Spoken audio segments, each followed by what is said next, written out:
National Fishermen and Pacific Marine Expo are proud supporters of the Galley Stories podcast, as we make similar efforts to highlight the people and topics that define commercial fishing. You can see what that looks like in print and online all year long, as well as every November in Seattle when this community comes together at PME. Check out nationalfisherman.com and pacificmarineexpo.com to learn more. Hey guys, before we get started on this episode, I wanted to thank National Fisherman Magazine and the Pacific Marine Expo for the partnership that we've been enjoying, and appreciation for the invitation and the booth to attend this event this year. Additionally, I got a lot of questions during the first day of Expo this year about how to support Galley Stories, as we do not have sponsorships. The answer to that would be patreon.com/Galley Stories. I'll put a link to it on this episode. With that being said, I would like to thank previous supporters that have really helped us get to where we are. Aldo Castillo, Daniel Hart, the late great Daniel Hart, Shyler Moe, Derek Hart, Emily, aka Lady, and Jesse Honor. And a special thanks to Garrett Riley from Spittin' Llama, as he's done all of my signage since we began this process and journey with Galley Stories. So again, thank you for your support. If you'd like to support us, please become a Patreon. There will be no special episodes released for that. There's going to be no gain or insight. It would be strictly to support the podcast. And with that, thanks for your generosity, and thanks for listening. And here we go. Hello, and welcome to Galley Stories, stories of the Bering Sea and beyond, hosted by Mark Kaler. My name is Penka Jane, podcast deckhand and longtime listener. We'd thank you to subscribe to the podcast and leave us a review. Here's today's catch. Hello guys, and welcome to another installment of Galley Stories, stories of Bering Sea and beyond. I'm your host, Mark Kaler. Today we're down at the Pacific Marine Expo with Landon Cheney of the Summer Bay. Shooting it live a little bit. He wants to get it going though, because he doesn't want a lot of people around. So let's just dive right into it. Landon, where were you born and what got you into commercial fishing? I was born in San Jose, California in 1988, and I'm a third generation fisherman. My grandpa on my dad's side and my dad and all of his brothers were fishermen out of Moss Landing, California. And, you know, when I'd heard all the stories growing up of what it was like, you know, I remember my dad and uncle saying, like, you know, they were the ones at school with all the brand new trucks and stuff, because they had been commercial fishing since they were 13 years old. You know, they hopped out on draggers and trawlers and, you know, a number of different fisheries. And, you know, that isn't really what sparked my interest in fishing. Basically, the reason why I started was because after high school, I just never really had a plan. I wasn't really sure if I wanted to go to college, put myself in debt, and my dad just said, you know, I'm going to take you up to the docks at the Fisherman's Terminal in Seattle. I want you to make a bunch of resumes up and, you know, have your picture on it and what your statement of intent is, and, you know, let them know, like, that you're third generation. And so I dropped a bunch off because I just didn't have a plan. I didn't really know what I wanted to do, but I knew I wanted to make, you know, good money, and I didn't want to be a 9-to-5er. So, you know, I got that day I got 3 different job offers, and I got on my first boat. At that time, I basically that day hopped on there, moved on the boat, and it was called the Polar Lady, owned by the Stewarts, and that was a 7-month grind that I did, you know, tendering to cod to king crab my first go around. Now, how was that? Now, prior to that, even though you're a third generation fisherman, did you spend any time with your dad on boats? Yeah. Okay, so absolutely. What was that? What was your first experience? Yeah, so I think like my very first experience was the only time that I ever got seasick. I was like 6 years old, and we went out on like a 32-foot sport fishing boat out of Santa Cruz, California. And you know, I threw my guts up, and the next day when they all went out, I said I didn't want to go, but he made me go anyways. And then I wasn't sick ever again after that, and we were doing the like mooching is what they call it for salmon down there, Monterey Bay. There used to be a pretty active fishery down there. A lot has changed down there, but ever since then, when I started, my dad noticed I really liked it. He started taking me on fishing trips to Alaska. We have lived in Washington my whole life, and he started taking me on fishing trips to Alaska. And what my vacation was like, and I think this is partly why I was so prepared to be in this high energy, lack of sleep industry, is, when I would go up there with him, we would go up there for 2 weeks, and we would get up at 3 in the morning at the lodge that we would stay at. We would have the boat packed up, lunches packed up, and we'd be out on the water by 3:45, 4 a.m. every day. We go out there, and we would, whether we'd limit at that time, come in, bring our fish in, and then go fish the rivers. We wouldn't get back until 11 o'clock at night and then have dinner. And so, I'm up there for 2 weeks, and that's what my vacation was like when I was a kid with my dad. And that's what was fun for him. And, it got some getting used to, but I actually absolutely loved it. Like, it became a passion of mine, just like it was for him.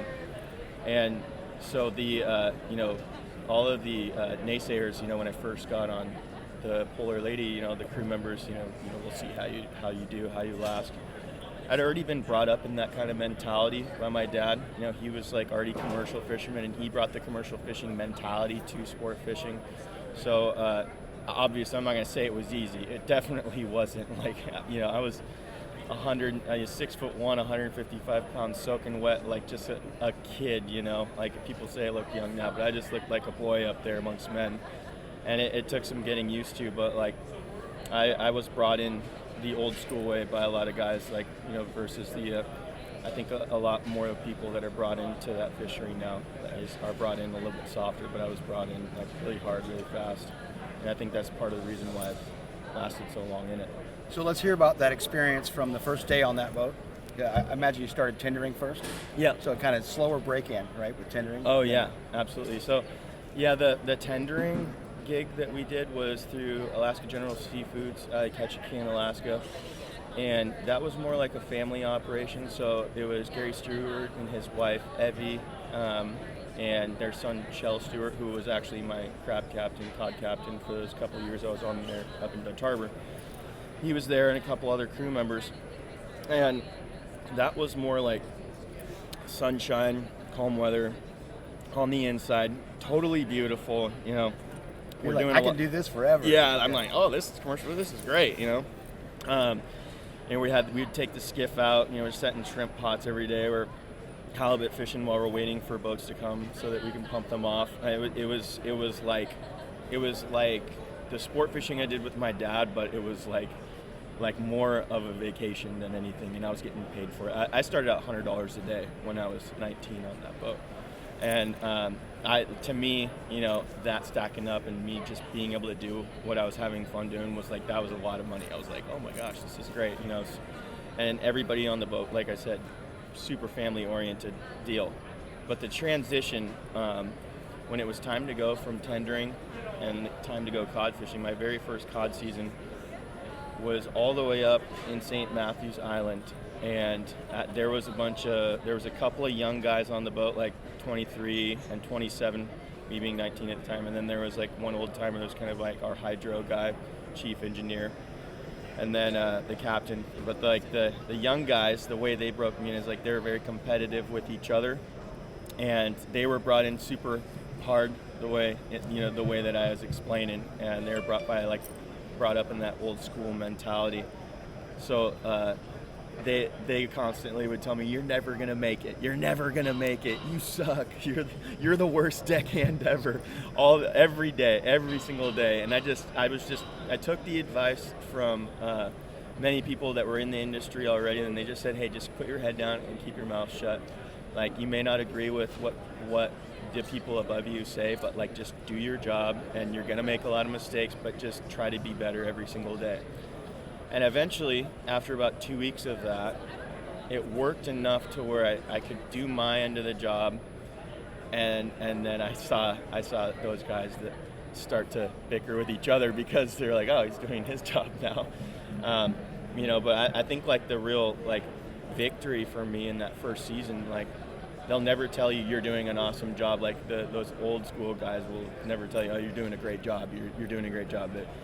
They use a different route to motivate you. But the biggest victory for me when I knew that I had done a good job was, we were sitting in the Grand Aleutian Hotel, and one of their friends came up and he said, "Hey, there's a there's a greenhorn looking for a spot right now if you guys need one. And they looked at each other and they said, I think we like our horn.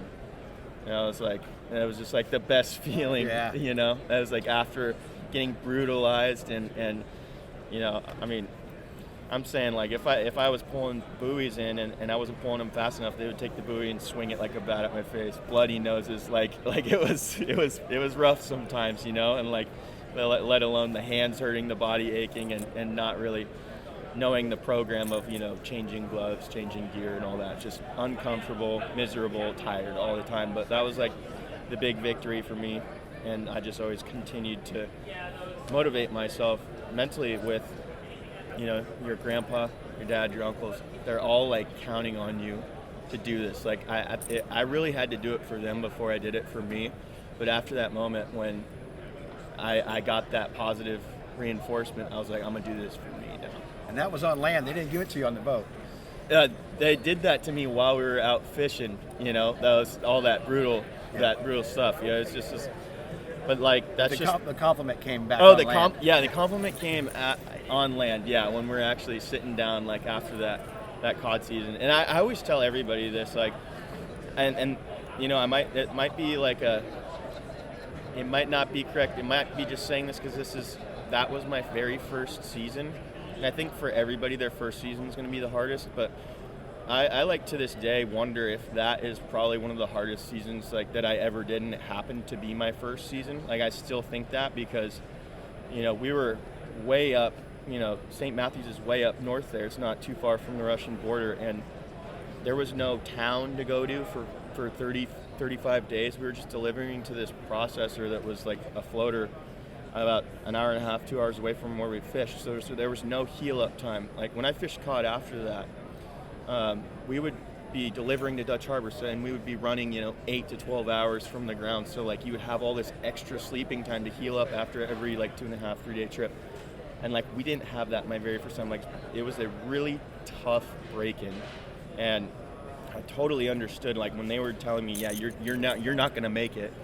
Like 95% of greenhorns don't make it. Like I 100% believe that. Like and I mean, and then it became confirmed after all the years that I had been on different boats after that, and I saw new guys come on and just couldn't hang. You know? So that was the cod season. What about moving into crab? When we went into crab, I would say like the bait aspect is a little bit heavier. So like for cod, you just fill up 2 bags full of herring, but for crab, you have a bay bag, a jar, and then you have to hang a bunch of fish, which it's heavier. And they say, yeah, it's harder, but there was so much more time. You have depending on how much gear and quota you have, like there's more runs and stuff. And like I remember looking to them and wanting to say to the crew, like, this is so much easier than what we just did. But you know, how dare I say anything like that? They make me go outside and scrub the boat while everybody's sleeping, you know, and humble me really quick. But no, that's what I thought. I thought that, you know, cod was just way harder. I still think it today. The cod season that I just finished up with it's a young man's game, you know. That's why like when I hire for cod, I make sure everybody's, you know, my age or younger. Like I haven't seen too many old guys. There's a few still up there in the industry that, you know, stand in on trips, and you know, I saved the old guy that we hired for after we finished cod when we went into king crab and bear dye, because you know they have a lot of knowledge, but like just physically it is so brutal, and it's such a great warm up too before a crab season. You know, you do a quick cod season and then you do your crab after that, and you know, crab's really challenging, and it can be tough if it takes, you know, days, weeks to find them, and that's like more of the mental game. And you know, I do agree that, you know, you have to be as mentally tough, if not more than physically, to do the job. But yeah, no, like it's this crab thing isn't. I'm not saying, like, don't get me wrong, crab's a difficult thing, but yeah, I'm just glad that my break-in was like, you know, with the cod season, because if I would have been broken in crab and then tried cod after that, I might have failed, you know. Tough. Yeah. So really 2 tough. years on that boat? Yeah, I was on the Poor Lady for 2 years, and then they stopped fishing. They started leasing their quota out. They just tender strictly now ever since. And so I didn't have a gig after that, and I spent all the money I had from just doing little odd jobs at home after I heard that they had leased their quota out. I spent all the money I had on a trip to Dutch Harbor, a plane flight, and I was going to walk the docks because I had been on the boat and I'd seen guys walking around, and I had, ran into them later. Oh yeah, I got a job on this boat. Yeah, and there was a lot more boats fishing back then. Not like there were in the Derby days, before my time, but there was still like quite a few boats in town, and I knew that I could probably land something. And so when I flew up, I had no place to stay. I didn't have the money to stay anywhere, and I knew where the Polar Lady van was. So I slept in the van in September, walking the docks everywhere. And then I finally got this job on the boat, a boat called the Andronica, and it's not exactly like the Cadillac of the fleet up there, but to me, after walking around for 10 days, feet hurting, sore, and talking and getting no over and over again, that was like my Cadillac. I was just like, I have a place to stay now, I have food that I can eat, and I started fishing long lining black cod on there. So the first time you walked the docks in Seattle, Yep. your dad had you prep up resumes with Yep. photos. Yep. Did you do that in Dutch, or were you just walking it? I was just walking it, man. I was just a way more like freestyle kind of thing, and it was. Well, and you had some experience then too. I did, and that was helpful. And I think going out on a limb and saying, taking whatever I could get was really important. So I knew that even though I had 2 years experience, those 2 years I was always working with full share guys. So I knew that I wasn't a full share guy yet. I knew that I was, if anything, a really good half share, not even quite a 3/4 share, because I kind of just stayed in my job and I picked up a few things like knots and but a lot of those guys wanted to do their position and wanted to do what they did, and kind of what we did is everybody did the same job every season. There wasn't a full rotation, especially that second year I was on that boat. So going up to boats, eventually these boats I was looking for jobs that they knew me by name. What's up, Landon? You find anything yet? I'm like, nope. You still sleeping in the van? Yep. But what my lead was with that was, hey, look, I've got 2 years experience. I don't know a ton. I'm super teachable, but I will take half share, as if I know nothing. And eventually that worked, and I got a spot on a boat that I stayed with for 2 years. And then what? So that's the Andronica. Andronica. And Yeah. so how was that experience? It was great. It wasn't just cool because I was learning some new fisheries, but it was cool. I was the only gringo on the boat. It was a boat owned by this Mexican family called the Castillos, and they brought me in like I was one of their own. Even when I wasn't up fishing in Alaska, they invited me down into their home down in Corvallis, Oregon. I stayed with them on their ranch. We would do gear work down there for the upcoming Dungeness season together. So I got to participate in probably my favorite fishery I've ever done, that I made the least amount of money ever in, was Dungeness and Unimak Island. The Dungeness crab are huge there, but it was cool because you would set a pot there, and in the same pot you'd get king crab, beardeye, Dungeness. You'd see just all these hair crab, all these different species of crab, and we would be able to use a open access fishery, so we were able to eat a lot of the stuff we catch too. So we eat ceviche every day. It was work 12 hours a day, haul a bunch of pots, anchor up. It was a really, really fun experience, and I knew a couple months into it that it wasn't the year to make money. I could tell that it wasn't going to be a big schooled up crab year for us, but I just soaked up everything that I could and learned everything that I could, and just put my head down, tried to remain humble. But the way that I got my next job was because our captain on there said, hey, we're not really catching a lot. You guys are more than welcome to bring crab to friends in town and whatnot. And every time we pull into Westford, almost every time, I would see the boat, the Scandies Rose, parked there. And I would look at that boat, and I was just in awe of that boat. It was just Beautiful boat. So beautiful. And like they said, it was it was a tank. The thing was built stout, beautiful paint job. I loved everything about that boat. That was my favorite boat. And I would be bringing them 2 5-gallon buckets of Dungeness crab every time we came into town. And the first time I went up there, I saw Dan Matson and Gary Cobbin sitting in the wheelhouse. And we were like, yeah, can we help you? And I said, hey, I work on the Andronica, and I just really admire your boat, and I just wanted to leave this here. And I never asked for a job until about the third time that I did it. Third time I did it, I went up there and I said, okay, I'm going to be like 100% honest with you guys. Like, I've had a really tough year here. I've done 3 months of gear work, and we've been up here for 5 months, and I haven't really made much money. It's just been a really tough year, and I want to work on this boat. Like your boat is everything that I've ever wanted. I'll take half share. I have experience on this other boat. Very teachable. I don't know a lot, but I'm really a hard worker, and I'll do what I'm told. And Dan and Gary looked at each other and said, "Why don't you write your phone number down there?" And right after I got home from that season in November, I got a phone call and they said, "Do you want the job? You're hired. You're going to come up be fishing with us." And it was just like the weight lifted off of my shoulders, financial, and the pride thing of being able to work on a really nice boat. I was just so excited. So yeah, that's how I got my foot in the door with Gary, and started that friendship, relationship, and I went on there. It was a totally different ball game. It was a different kind of professional operation, and we had 1.9 million pounds of Opelio to catch the first time I went on there, and we caught it in 7 weeks, and we were on a 700 per pot average. Like, I'd never seen anything like it. Gary's a really, really talented captain, and the crew right away, they liked me. Everybody, treated me really well. The living conditions, the living course, it was just like the perfect situation, and I worked on there for 2 more years, 2 years, and eventually I got fired.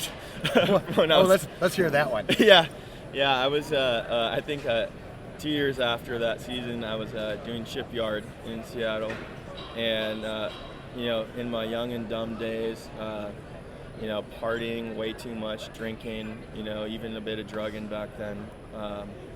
They just they told me, they came to me so many times and told me, like, hey man, you're a talented guy and you have a lot of potential, but you gotta stop doing this, and you represent this boat. And they were pretty strict about that. And they had other deckhands that had similar issues, and they had fired them and let them go, and they made an example out of them for me and anybody else. And I just didn't listen, and they let me go. Like, I remember just being completely devastated, but like it was totally my own doing.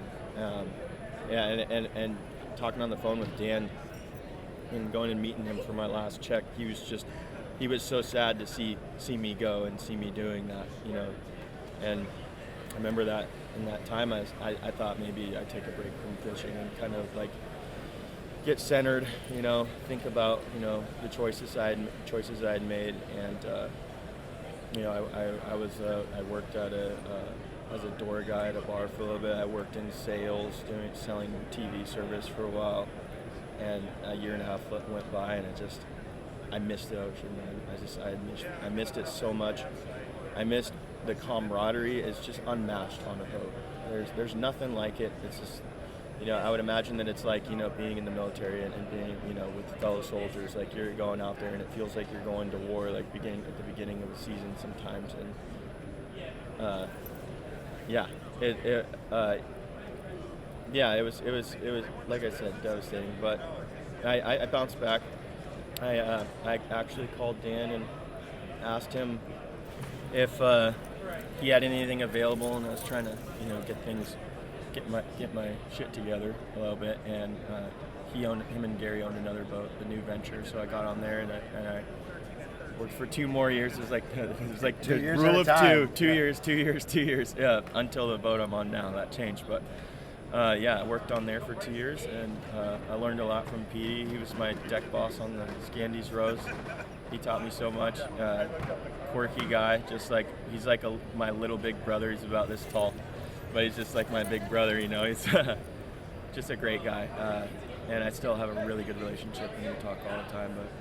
But like cod, there was almost like a I guess they would call it in salmon, like run failure. There was almost something like that happened in Kodiak. I think it was in 2016, and I 3 trips in, I was making about $100 every 3 days on these trips, and the work is extremely hard. Like the way you roll gear out in Kodiak for cod, it's like I said, young man's game.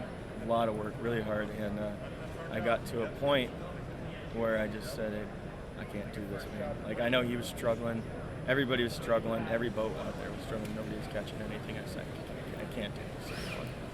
And that moment is what, if I wouldn't have quit, if I would have toughed it out, then I wouldn't have gotten the job on the summer day.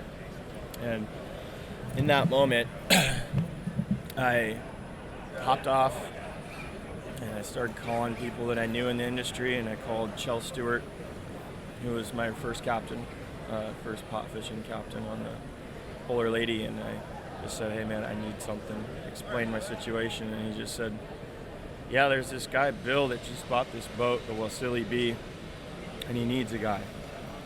Didn't know who Bill was, never heard of the Wasili B before, and it's like, here's his number. So I gave Bill a call, and I said, hey, I'm Landon, heard you need a guy, and he starts talking for a little bit, and I realized who I'm talking to. Partway through, I'm like, I'm a state away, and my jaw's dropped. I'm like, oh my gosh, I'm talking to Wild Bill right now. Yeah. And he's like, yeah, we don't have we have an okay amount of quota. It's not a big quota. It keeps going down. And he started talking about money. He said, like, but if you do a good job, I like to give everybody a little bit of a bonus for, their effort and their ability to follow the directions based off of the TV thing. And I was like, oh my gosh. I didn't know what to say, but I was like, yep, anything you want, sir. It was just, yes, sir. I'd heard he was like an ex-Navy guy, so it's just, yes, sir. So yeah, a really funny story about how I first stepped foot on that boat was obviously Nick McGlashan, who you've had on here before. He was standing in the doorway of the mudroom on the Summer Bay when I got dropped off there. I flew in, got dropped off there. And I didn't really put two and two together that he was going to be with Bill, but I had known that before. But right when I saw him, I was like, oh no, because I had heard about how he was an aggressive, really good deckhand, but like very aggressive, had really high standards. And like the first thing that goes to my head is like, oh shoot, like I hope I can cut it with this guy, because this guy's like no joke. And I think a lot of deckhands have come and gone working under him because like he's got a standard that not a lot of people can reach, but like I totally respected that, right? The other reason why I was a little nervous was because I used to date his sister. Oh. Yeah. And so I'm thinking instantly, I'm like, oh my gosh, I'm gonna be on TV with this guy, and I dated his sister. Like, he is going to make a mockery of me. I didn't say anything about it. Nothing was said about it for the first few days, and then once we got all the pots on the boat, the new pots that the boat had purchased, we are heading out of the Strait of Juan de Fuca. And, you just no longer see land. It was going to be like days until we got to land. So we're all stuck with each other. It's like official. Like, there's no getting off the boat. Yep. We're locked in now. Yeah, we're locked in.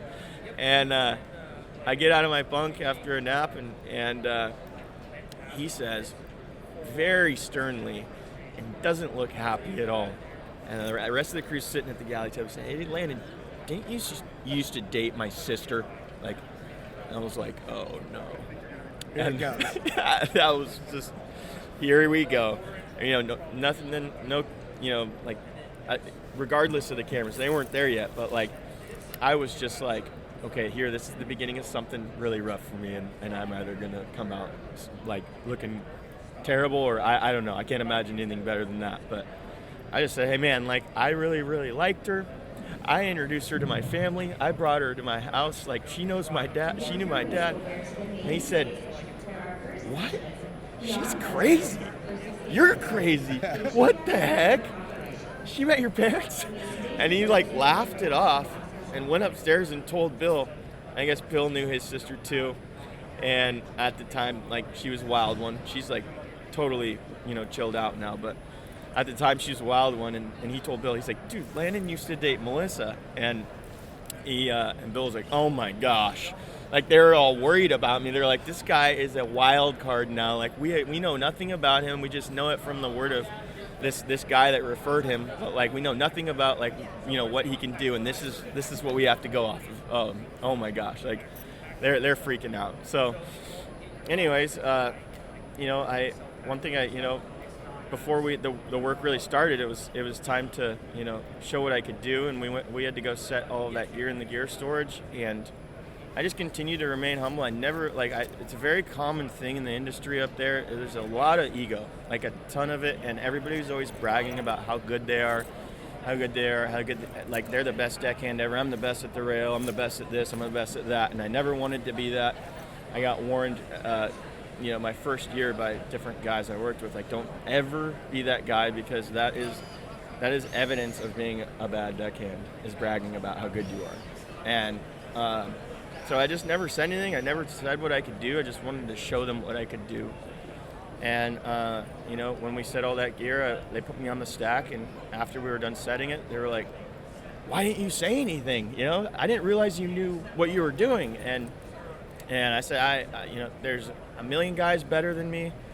I'm just here to be a part of the team, and I'm just here to learn from you, Nick. And, like, in that moment, like, it was pretty obvious. Like, I kind of became like his right-hand guy on the boat, and like his respect for me, that's kind of where it started to blossom, and like only grown from there. Everything that all the old things that I used to do, the old ways, he was like, you're gonna not do it that way. You're gonna do it this way. And I was like, okay. He wasn't used to that. He was used to guys coming on the boat and being like, no, I do it this way. And I was just like, okay. Even if I thought it was, harder for me to figure out how to do the way that he was showing me, it was the way he did it, so it was the way I was going to do it. And he finally had a guy like that he could mold into the deckhand that he wanted, and do it the way he did it. So, that was the beginning of that was like the very first season, and what was really tough is as I'm finally get this like amazing mentor like him, like that is like he was up there fishing since he was 11 years old. First year he went on his dad's boat, Bruce's boat, the Westling. He was 11 years old filling bait jars up. Like, I mean, when he was a little kid, he was playing in pot yards for fun, like it was his jungle gym. That's all he ever wanted to do. And it really pained me to see him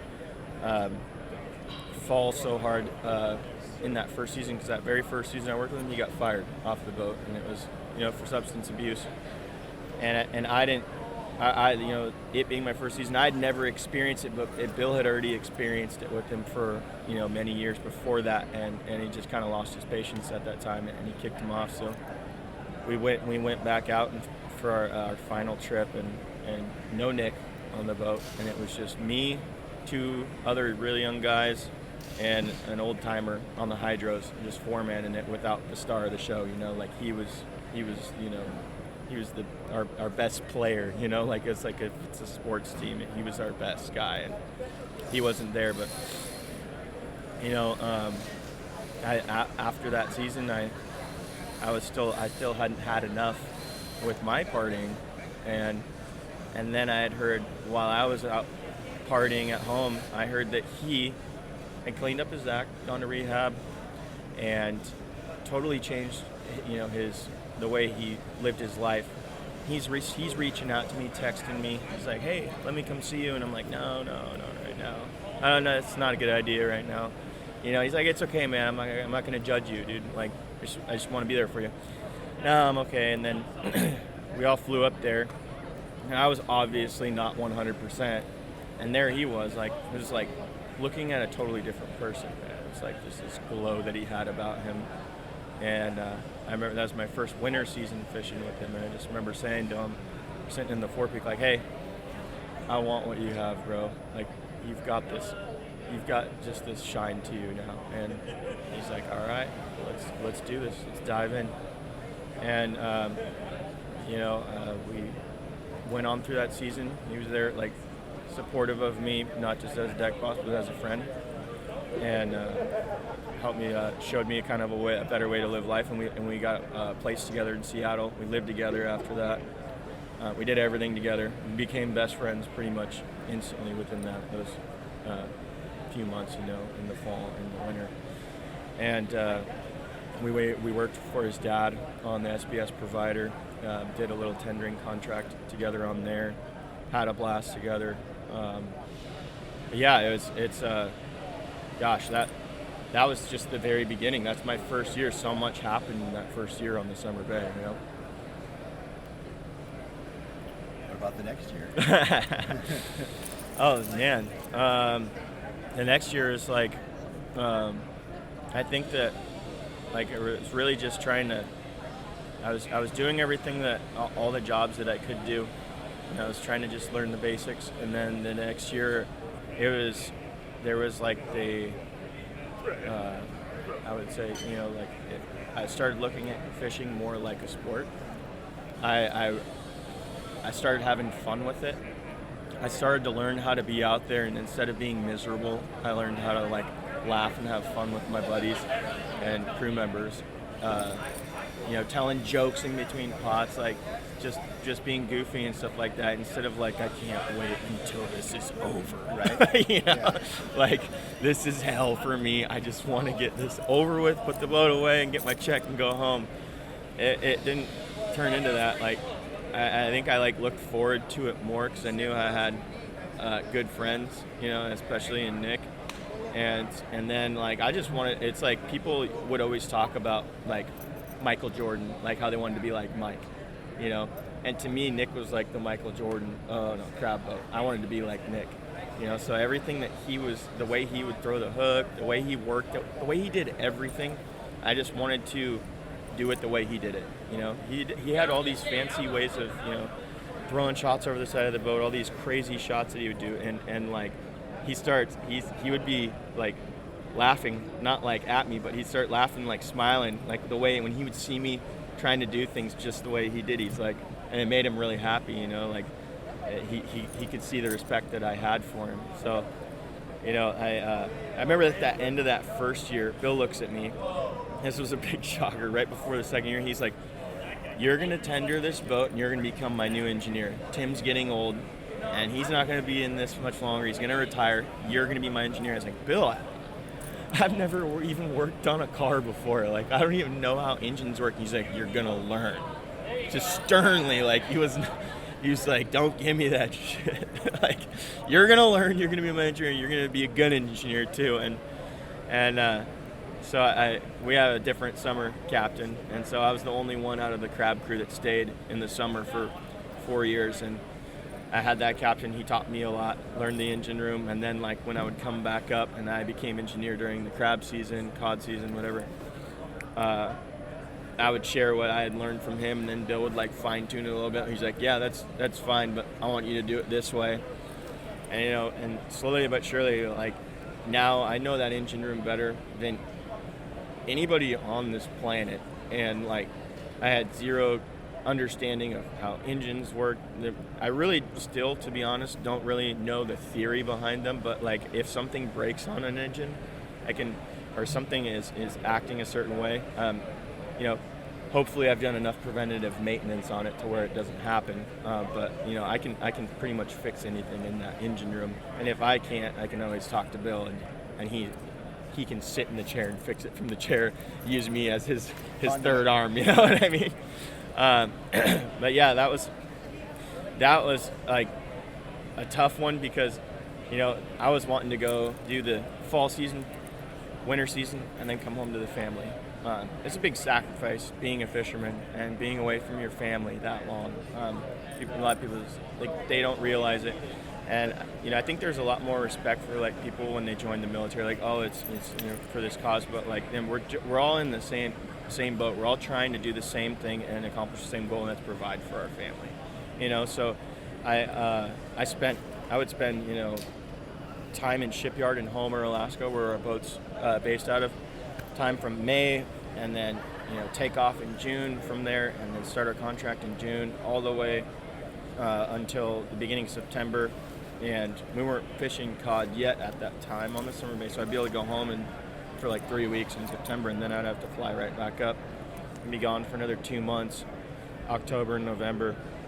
spent many Thanksgivings. I've actually never, since I started fishing, I haven't spent Halloween at home before. Like, I've always been gone October 31st for king crab, barradine, and that's a big. It's just a sacrifice away from the family. But for so many years, my family has said to me, like, when are you gonna stop fishing? When are you gonna stop doing this? Like, when are you gonna find a different job? But like, I think now we're kind of at the point, me and my family, they have this understanding that I'm doing what I love, and there's a lot of people that travel for work, and it is really hard to walk away from something that I would never say that it's something that I'm good at, but something that I love and something that I have a good understanding of. Always room for me to improve, and there's always new things to learn every single day in the industry, so I don't know everything never will, but I think my family's a lot more accepting, and like all my loved ones are pretty supportive of where I'm at now and how far I've come, especially since I'm not coming home and blowing all my check on, going partying and stuff like that. Now it's about, like, raising my daughters, providing for her, my girlfriend, and my siblings and my nieces and nephews. I'm just always there now. So, but yeah, I think like the second year that I was on the boat, I'd say was the first really scary moment that I ever had fishing. I was just about to go into that. Yeah.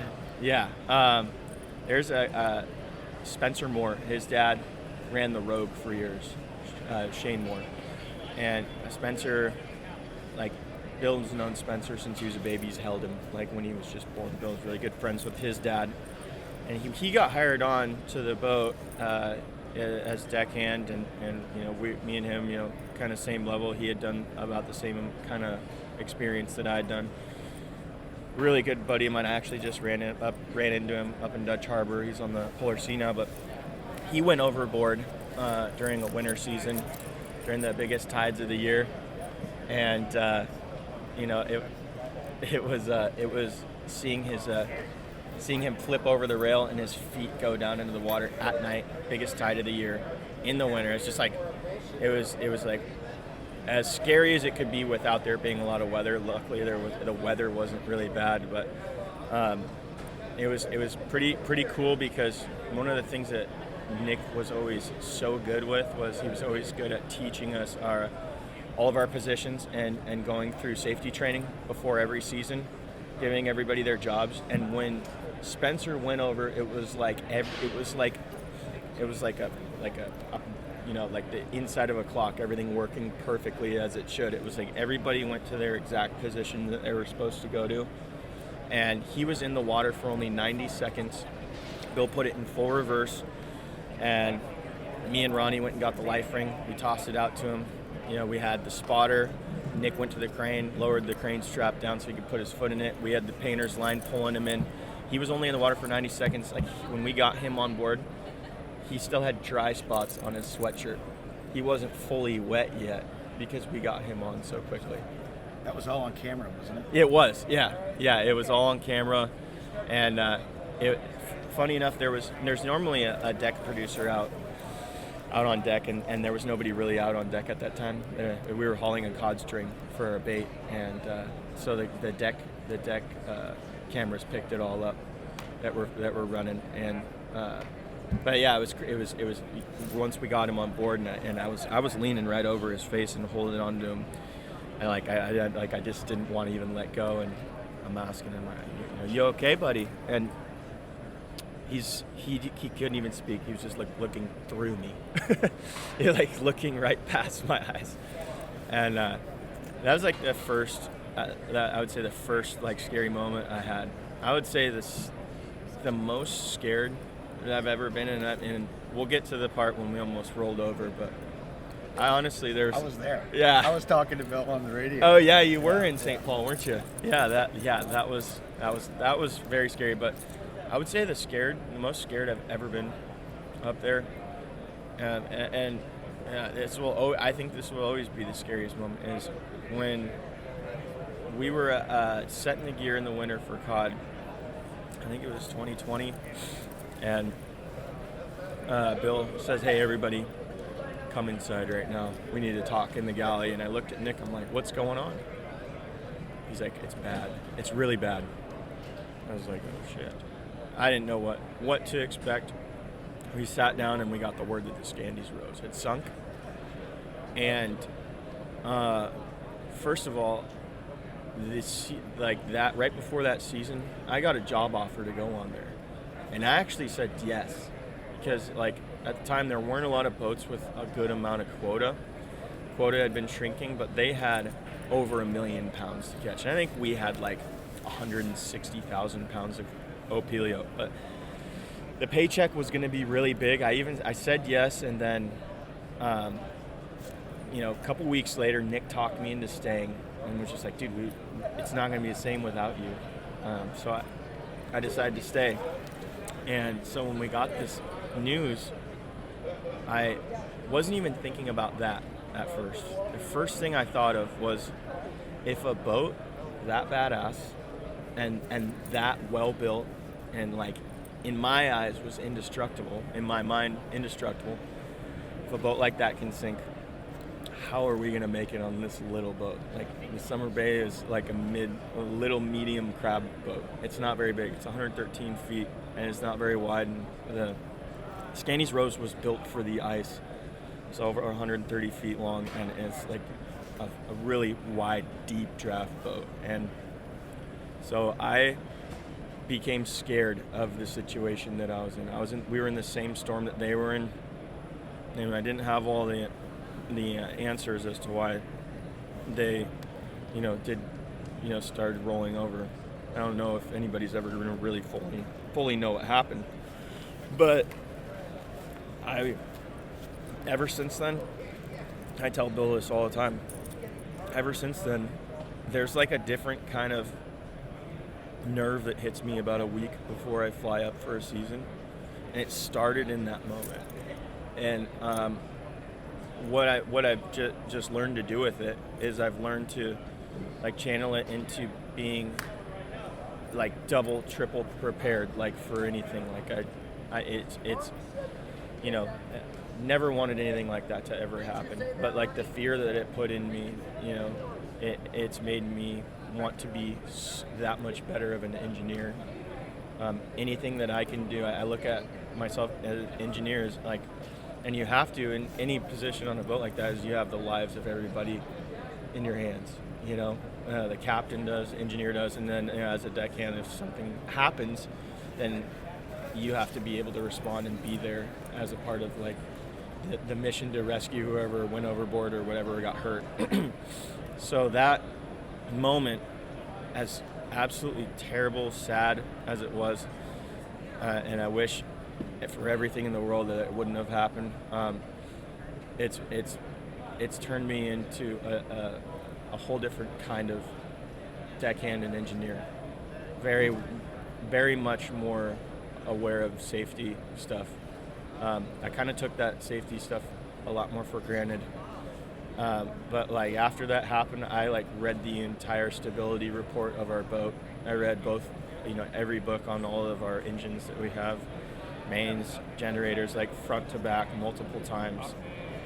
Looked over the blueprints multiple times of our boat. Like normally I was never taught to do that once I became engineer, but like it's totally changed the way I look at my line of work now. It's super sad, but yeah, I still keep in contact with that family. Gary's son David was on the boat too. I broke him in as a greenhorn when I was on the Scandies Rose. Worked with him on the new venture. We had a really good friendship with him. He'd been over to Summer Bay as a guest and met Bill when we were in town. And hey, this is Gary's son. And then, but after that moment of being scared, then it struck me how lucky I am that my friendship with Nick saved my life. If that relationship would have just been professional, I probably would have just still gone over there. But because like there was such a bond there between me and him, we're like brothers. Like I said, I wanted to be like him, but like eventually, like we became bros. Like we're family. You know, we did everything together, and if it wasn't for that friendship, I don't know if I would be here today. It's crazy. I think about that all the time. It was a big loss. Yeah, it was devastating for the fishing community, and it was devastating for that town. You know, Dutch Harbor. He grew up there, went to high school there. Everybody knew him in town, and anytime we were in port, like his family invited the whole crew over. Like his grandmother Honey was cooking us fish pies and all kinds of baked goods, and I knew all of his cousins. You know, like his cousins' kids call me Uncle Landon. Like I'm super close with him to this day. I still bring his mom salmon from the summertime. I bring her any fish that I can get my hands on. She still bakes us pies and stuff. But like that family like took me and they call me the other McGlashan. You know, just because we were so close. But yeah, it was absolutely devastating. And it's, I think that a lot of families are devastated consistently in the fishing industry not just because of boats sinking and people being lost out there, but I think in a lot of ways, a lot of these deckhands that are passing away from their addiction and whatnot, I think they're safer on a boat in one of the most dangerous jobs in the world. I think they're safer out there on the boat than they are at home in a lot of ways. Addiction. Yeah. Yeah. Actually, to bring that to a point, you're going to be episode 81, right? Mm-hmm. And out of those 81 episodes, 3 have passed away. Wow. And that just goes to show you, man. And I'm sure they're great guys too. Excellent. Yeah. And you don't know, accidental. You know, I mean, there's no real way to tell. Yeah. I think in the fishing industry, and that's like the big question, like why is it so rampant up here? I think like as human beings, like we tend to just create our own demons and they follow us. And I think like as fishermen, like we, you know, a lot of people start in the industry as like might be running from something, you know, and to get outside of themselves, you know, and make some money and make money that they can never make at home because they aren't, like I'm speaking from experience. I'm not saying we can't make that kind of money at home when we have those habits and we're not working on ourselves because we're just not dependable for a job like that. And when you go on a boat, though, it's like you live in your place of work. When you get up, there's the food. Boom, you got your food. You got somebody cooking food for you, and then boom, you're right on. You're on the water. You're on your job, and there's nowhere that you can go to go get whatever it is, you know, alcohol. Substances and stuff like that. You know, it's pretty tough to find good guys on boats that can last in town too. Like a lot of deckhands are lost. Like just when they go to port, it's time to deliver the crab, deliver the cod. You're gonna run to LFS. Yeah, hey, I gotta go to Alaska Ship Supply really quick, and you don't see them for 3 days after that. Seen that before, you know. And then they come back, it's like, oh my gosh, who is this? You know. So yeah, it's me being a part of the problem on the Summer Bay before. Like I've been there, and we've seen that happen. That's why we're so strict now. Like we've caught people, you know, a few years ago that had those nights and come back, and it was pretty obvious what was going on. And there's really no second chances with us anymore and I let everybody know, you know, in the hiring process, like, hey, you might not be somebody that uses drugs or whatever, but, you know, even if you're a drinker, like when you work on this boat, we don't drink in town. Obviously don't drink on the boat or on the water, but like you just are gonna have to wait till the end of the season when you get home if you want to have some beers, because I let people know I've lost 2 of my best friends. Malin, he was with us one winter, and you know, he got injured on the boat and then had to go home. But you know, when he was at home in the summer after he was starting to make his recovery for his Achilles that he had severed, you know, I got the call. Nick actually told me when we were in Bristol Bay, That was 3 or 4 months before Nick. And like, it was crazy because I didn't know Malin that long, but we had everybody, like, Nick would always be like, I'm jealous of what you guys got. You guys are like best buds, roommates, always giggling in our room, laughing and stuff, telling stories. We just hit it off so good, and then continued that relationship even after he got hurt. Like, we always stayed in contact, so that was like a huge one. And then Nick was after that. I remember I was at Matt Bradley's house, and I hadn't really had my own spot at the time. Like, when I hadn't gotten my own place yet, I was still like living with family off and on. I wasn't home very long, so I didn't see the point at the time. Wasn't dating anybody. I just didn't see the point. So I was staying with Matt like off and on when I would come home. And when Matt was out for a motorcycle ride with Angela, I got the phone call because I kept calling Nick's phone and I wasn't getting any response. And then I called the person that I knew that he was with, and they said, "Hey, are you with people that care about you?" And I knew right there before the phone call even happened. And so I had that phone call with her, and then, you know, I was standing in Matt's garage when I let him know, just like in tears. And then when Matt got his motorcycle, he just was in cold tears too, because Matt was his Nick's sponsor in 12-step program, and Matt's actually still my sponsor. And he's like my big brother, honestly. He's family. Like, Angela's just family too. They like have totally taken me under their wing. And but yeah, no, that was a huge hit for us, for so many people.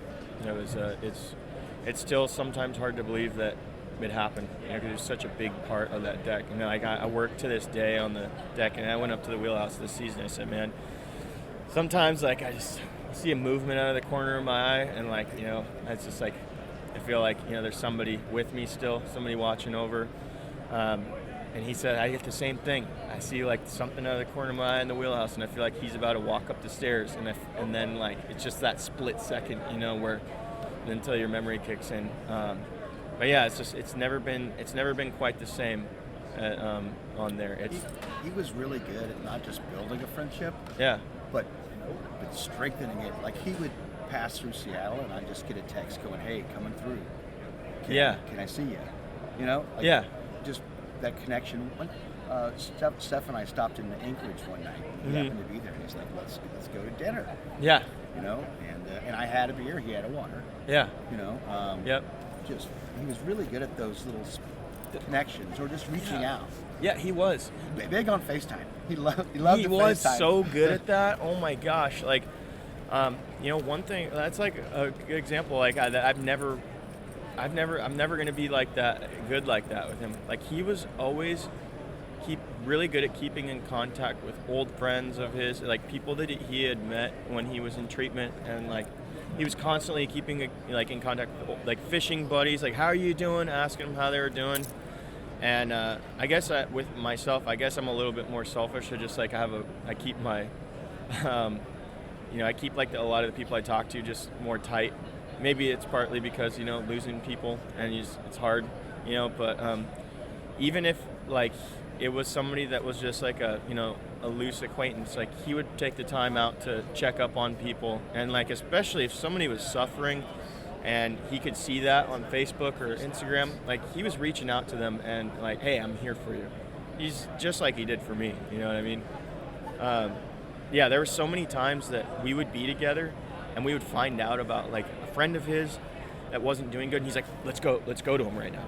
And then he would call him and he'd be like, "Hey, we're on our way. Where are you? Like, send me an address." And they're like, "What? You know, really?" And, you know, they're just like blown away because, you know, like a lot of people burn bridges, but you know, like you couldn't really burn a bridge with him like that because he knew what it was like. He'd been there, you know. He's an architect. Yeah, exactly. Yeah, he was an architect of friendship. Yeah, strength, just like you say, strengthening them. Yeah, he did so much for our friendship, and it was really tough. Like, our friendship definitely suffered the last like 9 months before he passed. And I think that anybody who's listening can relate to what it's like to have a family member or friend that's been in addiction. Those relationships suffer greatly. I mean, sometimes like when you're the one that's trying to help them, it gets to a point almost where you have to step away and step back, and because you've tried so many things. Nick was never really the type to step back and step away. He was always pretty much like on the front line with a lot of people, but like our friendship suffered, and it was hard for me to stay there with him on the front line at times. But like I was still there. Me and Matt were both there, and like, you know, before his flight to Nashville, where he passed, we were on speakerphone and we're like, Nick, don't go. Like, there was just a bad feeling that we had. Please don't go, Nick. Please don't go. It's like, I'm going to go. And we're like, just don't go. Like, this doesn't feel right. You're flying out to Nashville on the 22nd of December, and we're supposed to fly out on the 26th out of Seattle. This isn't a good idea. He's like, I'm going to go over there. I'm gonna get straightened out. It's going to be fine. And I'm like, Matt says you could stay at his house with me. And Matt's like, who's that? And I'm like, it's Nick. He's like, oh, yeah, Nick, come on, you know. But what happened. Bill's told me the exact conversation. He said he talked to him just before he went to Tennessee and was like, just please don't go. Yeah, it was weird. Like when you're so connected with somebody like that, and like I said, like that camaraderie we have is unmatched. And like we became so much more connected, like closer than like a lot of the friends I have at home that are like best friends. Like there's just when you live with somebody, you know how they live, you know like all their quirks and everything. You can tell when something's wrong. And yeah, Bill and I both knew. We had been talking too. Bill was like, hey, have you talked to Nick? Have you tried to get him to not go on that flight? I'm like, yeah, man, I've tried everything. Me and Matt were talking to him, and we knew, man. And it was like, you know, Bill had told me, like when Nick was doing really well and Nick was helping me, like he had said, like, man, I remember, Nick, I used to be worried about getting that phone call, and now I don't have to worry anymore. He's like, I just want to thank you, you know. And then when Bill brought that up again, I've never seen, like, Bill to me is like the toughest guy I know. And like to see him brought to tears over that, it really goes to show you how much like that friendship meant to him, you know. Yeah. How do we segue after that? Oh gosh, I don't know. Well, what I would say is like to segue from that is, I would tell one, you know, the silver lining and everything, you know, and I would say that when he passed away, the amount of messages that I got from people that said that he helped them was amazing. And then there's even, you know, then I didn't really want to be too active on social media and like talk about it too much. It's just not the way I grieve. Some people, that's how everybody grieves differently. And like I went through a lot of different stages, but I'd say like, you know, after at first being sad and then being really angry at him, and then my next stage was like, how can we help somebody from this lesson? And because of his death, I know that there's multiple people that have written me that have said, hey, when Nick died, that's the reason why I got sober. Like I got that message a lot for months after he passed away. And you know, there's people were seeing how much it devastated the fishing community, how much it devastated us, and they looked up to him already like as their hero, much like he was mine, you know, but more from a distance. And I would say that like, you know, he helped so many people when he was alive and living right, but even in his death, I would say he helps tenfold like more people. So like his legacy, like although like that is not the way we ever wanted to see our brother go, like I think there's a lot of people still breathing today because of that passing. I truly believe that. Normally when we get to the final portion of an episode, I always ask, what would you suggest for young folks trying to get in the industry? But I'm going to ask for two things. That question, but I know you're passionate about recovery. Yeah. So the second question to follow up with that would be, what do you suggest for someone trying to get into recovery? Somebody trying to get into recovery. Well, I would say that there's 12-step programs everywhere. around where people live. I mean, there's even 12-step programs in little villages in Alaska. So like, I've heard the excuse from people that, I don't have a meeting near me, but like there's always some sort of meeting that you can go to and support system. It's probably you're gonna have to get outside of yourself and get uncomfortable. But how comfortable is it really being in active addiction? It's terrible. And you gotta get to, you don't necessarily need to be at a rock bottom, like financially or physically, but like mentally, you just gotta get to a point where you've had enough. Because if you come to that conclusion, you might get to a point where your body has enough before mentally you've had enough, and then you pass on, and there's no going back from that. So I would just say that when finding maybe some sort of 12-step program, there's Celebrate Recovery, AA, and A. And, different ones work for different people. I'm not going to say there's like one that's the right one. I've seen so many people be successful in all different ones. But when you walk into those meetings, like you're walking into a place where people have literally been exactly where you are. And what you need to do is take suggestions and put your ego and pride aside. Because I think pride is one of the number one killers when it comes to addiction, pride and ego. So that's like my biggest thing, and I'll tell you right now, like I'm not a perfect soldier for recovery. Like I've fallen down and gotten up so many times, and for me personally, somebody that has like been in active addiction, there's something that happens, I think, in your brain, like once you become reliant on substances, that kind of has a hard time from changing if you're gonna try to if you think, I'm cured now I can drink again, or now I can smoke weed again, or whatever. There's something that happens with those of us that have had those struggles where we can't just go back in and assume everything's gonna be okay. I think that continuing that work, because I think they say it's a spiritual malady. Like there's some sort of spiritual sickness. So being able to work on spiritual principles consistently, and having a sponsor that you love, that's the biggest thing for me. Is Matt and I have everything in common. We both fish, both on the show, cut from the same cloth, and I love him to death. I think he's the funniest guy that I know, and so I think that's really important when finding a mentor, is finding somebody that you really love and respect. And Nick was never my sponsor, but he was a big mentor for me in recovery, and he's the reason why I'm in it, because I saw what he had, I respected him, loved him as a friend. And then I'm still here, even when I've fallen and I've gotten back up. Matt's there to pick me up and talk me through it. So I think that's the biggest thing.